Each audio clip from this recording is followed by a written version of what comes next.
Assalamualaikum warahmatullahi wabarakatuh.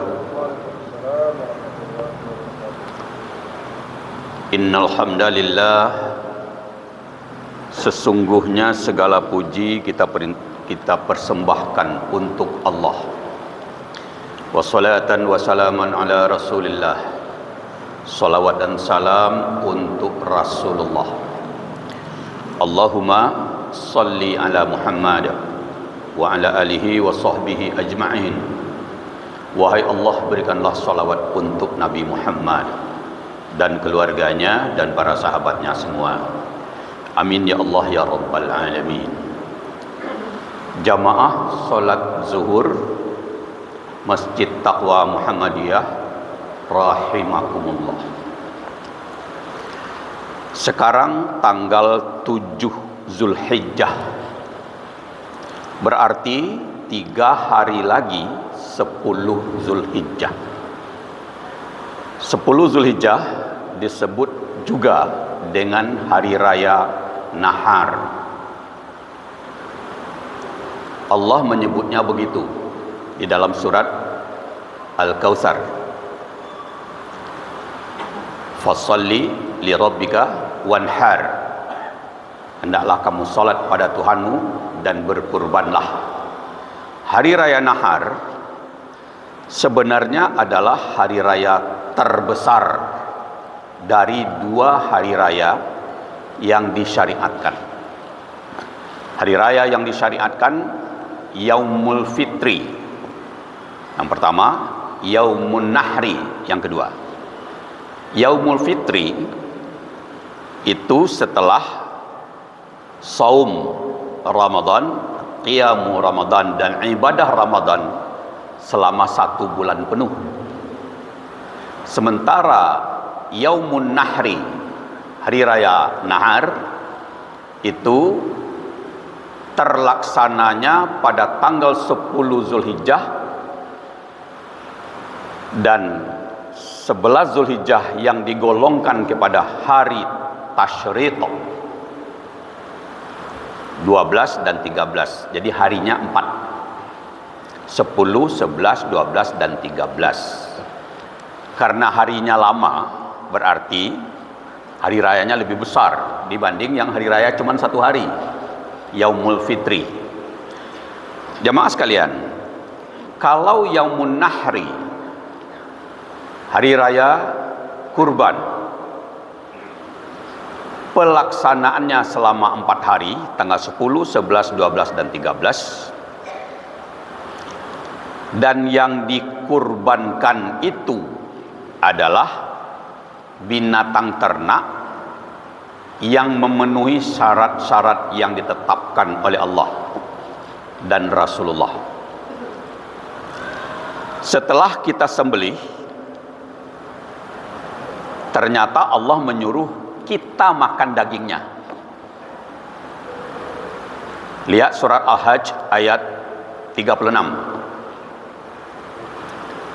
Allah menyuruh kita makan dagingnya. Kemudian pada ayat 37 Allah menolak menerima dagingnya. Jadi dagingnya itu disuruh kita yang makannya, dan Allah menolak daging itu. Aku tak terima dagingnya.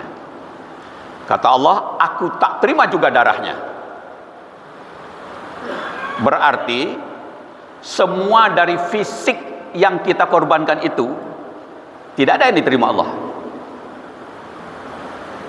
Nah, kita yang makan dagingnya, darahnya tertumpah ke tanah, dimakan oleh cacing atau binatang-binatang tanah lainnya. Konon kabarnya, darah yang tertumpah ke tanah itu menyebabkan tanah menjadi subur. Wallahu a'lam. Kita tidak pernah meneliti itu. Tetapi yang pasti, semua yang bersifat material itu tidak ada yang sampai ke Allah. Nah, lalu kata Allah, yang aku terima hanyalah takwamu. Lihat surat Al-Hajj ayat 37. A'udzubillahi minasyaitonirrajim.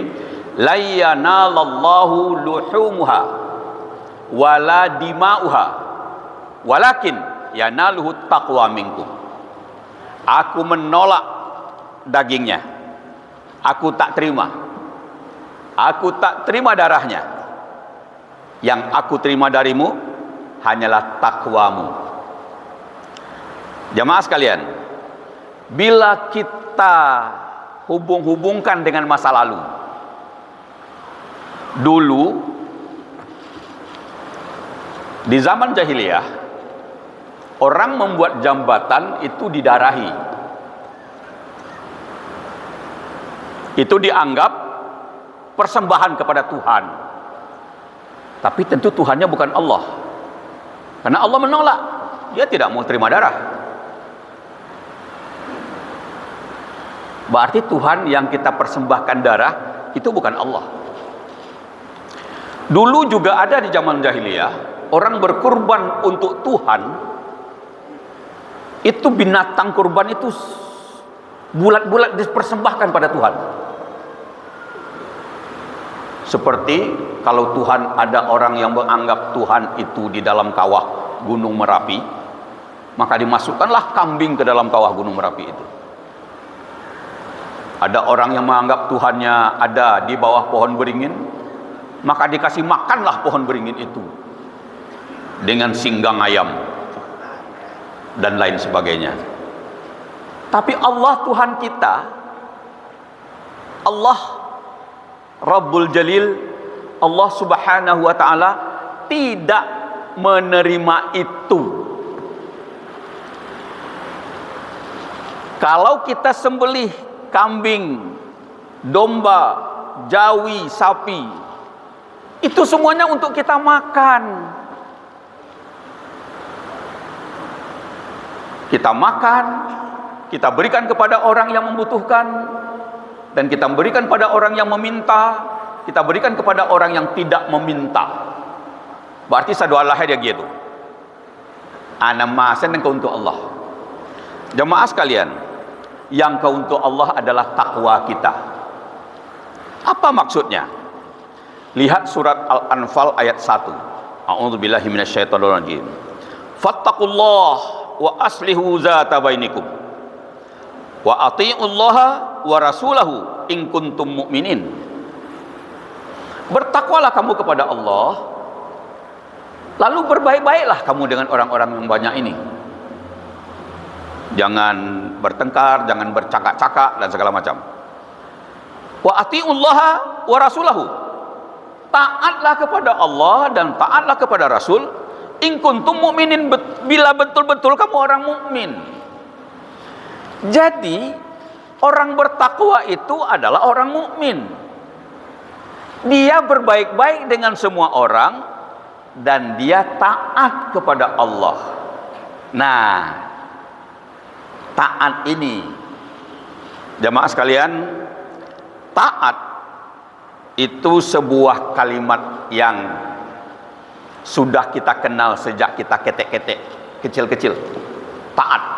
Mengarajan suruh mantian tagah, itu disebut dengan taat. Jemaah sekalian, ternyata ada penjelasan dari para ulama tentang taat itu. Pertama, niatnya suci. Niat. Nah, tidak ada suatu perasaan ketika membayar kurban atau menyembelih hewan kurban itu bahwa nanti dagingnya untuk Allah. Itu dosa besar. Kalau ada menganggap darahnya untuk Allah, dagingnya untuk Allah. Niatnya suci. Bukan untuk mempersembahkan binatang itu pada Allah, tetapi mempersembahkan niat suciku kepada Allah. Pertanda aku taat padamu ya Allah. Aku lakukan perintahmu dalam Al-Quran. Fasalli li rabbika wanhar. Allah memerintahkan kita salat dan berkurban. Kita lakukan kurban itu dengan niat suci dan mempersembahkan niat suci itu pada Allah Subhanahu wa taala. Itulah yang takwa, yang dipersembahkan kepada Allah. Allah tidak terima dagingnya, Allah tidak terima darahnya, yang diterimanya adalah takwa, niat suci dan mempersembahkan karena taat kepada Allah. Ketaatan itulah yang dinilai oleh Allah sebagai sebuah ibadah. Fa'tabiru ya ulil absar la'allakum turhamun. Assalamualaikum warahmatullahi wabarakatuh.